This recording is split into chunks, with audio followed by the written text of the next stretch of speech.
Hello everyone, welcome once again to T point academy. Shivam शिवम पांडे एक बार फिर से आपके सामने। लोकसभा चुनाव के रिजल्ट 4 जून को आ चुके हैं। आज 5 जून है। ये वीडियो आपके सामने है। आप स्टूडेंट हो, पेरेंट हो या कहीं के भी हो, किसी स्टेट से बिलोंग करते हो। मैं यूपी से बिलोंग करता हूँ। तो यूपी में बीजेपी के ये जो सीट के लॉस हैं 2014 और 19 के कंपैरिजन में, वो क्यों हैं? वैसे तो पूरी लोकसभा सीट 80 सीटों की लोकसभा है यूपी में। 2019 का आंकड़ा देखा जाए तो अगर 62 के अराउंड की सीटें लेके गई थी बीजेपी, क्योंकि इस बार बीजेपी ने कितना फाइंड आउट किया, इस बार बीजेपी को मिली है 33 सीटें। 29 सीटों का लॉस हुआ है, तो 9, 3, 12 एंड 3, 2, 1, 6, ठीक है। वहीं एसपी को 32 सीटों का गेन हुआ है, क्योंकि इस बार उन्होंने 37 सीटें जीत के सबसे बड़ी पार्टी बन के आई है लोकसभा में यूपी में। तो लास्ट टाइम इनका कितना था? 5। कांग्रेस ने इस बार 5 सीटें जीती हैं, 6 सीटें जीती हैं, 5 का गेन हुआ है, क्योंकि पिछली बार कांग्रेस ने केवल 1 सीट जीती थी। तो इस तरह से देखा जाए तो लास्ट टाइम बीजेपी का और इस टाइम में बहुत बड़ा लॉस है। आप सभी को पता है कि प्रधानमंत्री की कुर्सी अगर आपको दावेदारी से पहुंचनी है तो उसका रास्ता यूपी से होके जाता है। आप इंडिया के सभी स्टेट्स में अपनी सरकारें बना लें या कुछ भी कर लें, अगर लोकसभा में यूपी ने मुंह मोड़ लिया तो आपका रास्ता हमेशा कठिन रहता है। इसके साथ साथ महाराष्ट्र और बंगाल का भी असर पड़ता है, लेकिन महाराष्ट्र और बंगाल फिर भी ना अगर उतना अच्छे से थामे हाथ, केवल यूपी ने आपका हाथ पकड़ लिया तो आपकी प्रधानमंत्री की कुर्सी इतनी स्थिर होती है कि जैसे उसमें कितना सीमेंट और कंक्रीट डाल दिया गया हो। और ये जो 30 सीटों का घाटा है और जो बीजेपी जाके 241 पे रुकी है, अगर आप इसमें से ये जो 32 सीटों का घाटा है इसको अगर आप जोड़ दें तो कहीं ना कहीं बीजेपी को वो जादुई आंकड़ा अकेले पार करवा देती। बीजेपी जोड़ के देखिए, 272 है, 272 प्लस का आंकड़ा अकेले बीजेपी पार करवा देती।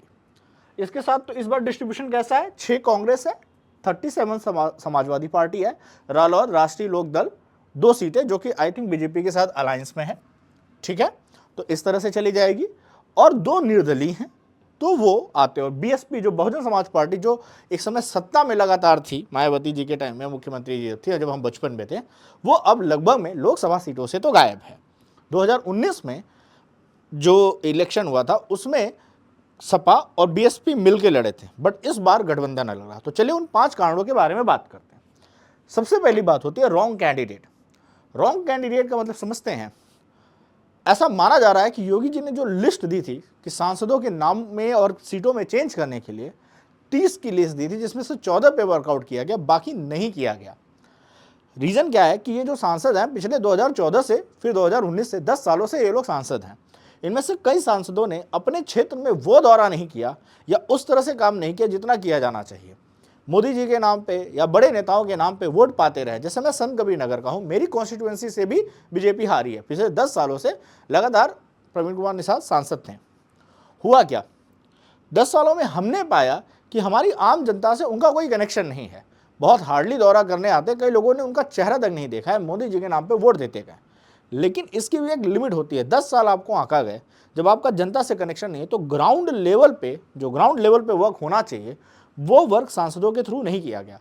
ऐसे ही अयोध्या में हारना, अयोध्या हालांकि एक बहुत छोटी जगह है, फैजाबाद कॉन्स्टिट्यूएंसी है, तो वहाँ पे जैसे ही वहाँ के कैंडिडेट को टिकट दोबारा दिया गया तीसरी बार, उनको लगा कि वो तीसरी बार 15 साल के लिए बनेंगे, उसी समय क्लियर हो गया था लल्लू सिंह के टाइम पे कि इस बार बीजेपी के जीतने के चांसेस कम हैं। राम मंदिर भले बना, अयोध्या एक छोटा सा पार्ट है फैजाबाद कॉन्स्टिट्यूएंसी का। जो विकास हुआ है उसी रेडियस में हुआ है, ना कि पूरे फैजाबाद के कोर एरिया में। विकास के समय कई जगह ऐसा हुआ है कि नवनिर्माण में वहाँ के लोकल्स को परेशानियाँ या मुआवजा नहीं मिला है, मनमाने ढंग से काम किया गया है और वीआईपीज़ के आने से लोकल्स पे बड़ी पाबंदियाँ लगी हैं। उन सब का असर और उन सब का गुस्सा देखने को मिला। और क्योंकि फैजाबाद बड़ा क्षेत्र है तो अयोध्या मंडल के आसपास में बस्ती वगैरह में अच्छी खासी हार बीजेपी को देखने को मिली है। तो उसका एक पहला रीजन रहा रॉन्ग कैंडिडेट। सेकेंड रहा एम्प्लॉयमेंट। बीजेपी ने कुछ भी किया हो, लेकिन यूपी में एम्प्लॉयमेंट की, सरकारी नौकरियों की मतलब बहुत भारी कमी है। पिछले 6 सालों में ढंग की ना वैकेंसियाँ देखी गई हैं। एक यूपी पुलिस का पेपर कराने वाले तो वो भी पेपर का लीक होना, वैकेंसीज का ना फिल किया जाना, सरकारी नौकरियां ना प्रोवाइड करना, अग्निवीर योजना एक बहुत बड़ा कारण रहा हरियाणा राजस्थान में भी एज वेल एज यूपी में भी, कि अग्निवीर योजना से भी लोग बड़े नाखुश थे। ये जो 4 साल की है, तो वो जो गवर्नमेंट की स्कीम रही, सेंट्रल गवर्नमेंट की स्कीम रही, उसका भी बहुत बड़ा असर देखने को मिला। प्लस राज्य सरकार में नौकरियों का ना क्रिएट कर पाना भी एक बहुत बड़ा असर रहा। तो युवाओं का वोट जो पिछले 10 सालों से धर्म के नाम पे और विकास के नाम पे दिया था, जब अपना विकास नहीं हुआ तो वहां से भी युवाओं का वोट डाइवर्ट होता है। इंडिया अलायंस, इस बार इंडिया अलायंस में राहुल गांधी जी का जो भारत जोड़ो यात्रा का असर, प्लस अखिलेश यादव, ये जो बना, जिसे कहते हैं यूपी के 2 नए लड़कों ने अच्छी मात दी, जो कि बात सही है। इस अलायंस का बहुत अच्छा इम्पैक्ट रहा। कहीं ना कहीं जो हिंदू पॉपुलेशन रही है उसमें जातिवाद अच्छा खासा देखने को मिलता है, वो शिफ्टिंग रही। प्लस कांग्रेस के जो न्याय पत्र घोषणा पत्र थे उसमें रखी डिमांड्स में जो आरक्षण का कोटा था उसने छोटी जातियों को अच्छे से अपनी तरफ खींचा। प्लस मुस्लिम मेजॉरिटी का वोट, वैसे भी समाजवादी पार्टी यूपी में मुस्लिम वर्ग की अच्छी पार्टी मानी जाती है, प्लस कांग्रेस को भी उसी तरह से टैग दिया जाता है, और ये टैग कहीं ना कहीं बीजेपी ने दिया। उस तरह से जो मुस्लिम वोटर्स हैं उनका वोट आसानी से चला गया। प्लस जो बीएसपी का जीरो हो जाना, बहुजन समाज पार्टी का कोई पैठ ना रखना, कहीं ना कहीं जो निम्न वर्ग का वोट है वो तो कुछ बीजेपी और बाकी सपा की तरफ बढ़ गया, तो वो वोट बढ़ गया। इससे पहले वो वोट जो निम्न वर्ग का था, जो राशन का फायदा उठा पा रहे हैं, जो प्रधानमंत्री आवास योजना का फायदा पा रहे हैं, उनका वोट बीजेपी की तरफ आया था। मैंने अपने गांव में देखा था कि मतलब वैसे तो वो फिक्स होते थे कि मायावती जी की पार्टी बीएसपी को वोट देना, बट उनमें भी बहुत ज़्यादा डाइवर्जन देखने को मिला। तो मैं अपने लोकल गाँव की लेवल की पॉलिटिक्स और वहाँ के वोटर्स के माइंडसेट के हिसाब से आपको बता रहा हूँ। तो उसके कारण मुस्लिम वोटर्स पूरे इसी तरफ चले गए। बीजेपी ने हार्डली कहीं मुस्लिम वोटर्स के वोट पाए होंगे कुछ कॉन्स्टिट्यूएंसी में, अदरवाइज एक लॉन्ग शिफ्ट देखने को मिला। ये भी बहुत बड़ा कारण है। अयोध्या की जो फैजाबाद की सीट हारना, वो उसी तरह का हुआ कि इससे वर्ल्ड कप इंडिया जीत जाए और पाकिस्तान से मैच हार जाए, ये उसी तरह का तमाचा बीजेपी पे लगा। और इसी न्यूज़ को विपक्ष अब अच्छे से भुनाएगा, आने वाले चुनाव में भुनाएगा। यहाँ तक कि विदेशी मीडिया ये नहीं बात कर रही है, बात इसकी नहीं हो रही कि एनडीए की गवर्नमेंट बन गई, क्योंकि कहीं ना कहीं अभी भी Modi ji 3rd term complete करेंगे और इसमें बहुत ज़्यादा डाउट नहीं है, क्योंकि 241 सीट के साथ एक बहुत बड़ी मेजॉरिटी है। तो तय है कि वो प्रधानमंत्री वो बनने वाले, और बनने के बाद उनके रुतबे में उतना बदलाव नहीं लाने वाले। वो उसी तरह के व्यक्ति हैं, जिस तरह का व्यक्तित्व है वैसे ही टफ डिसीजन वो लेने वाले। खैर वो बात की बात है।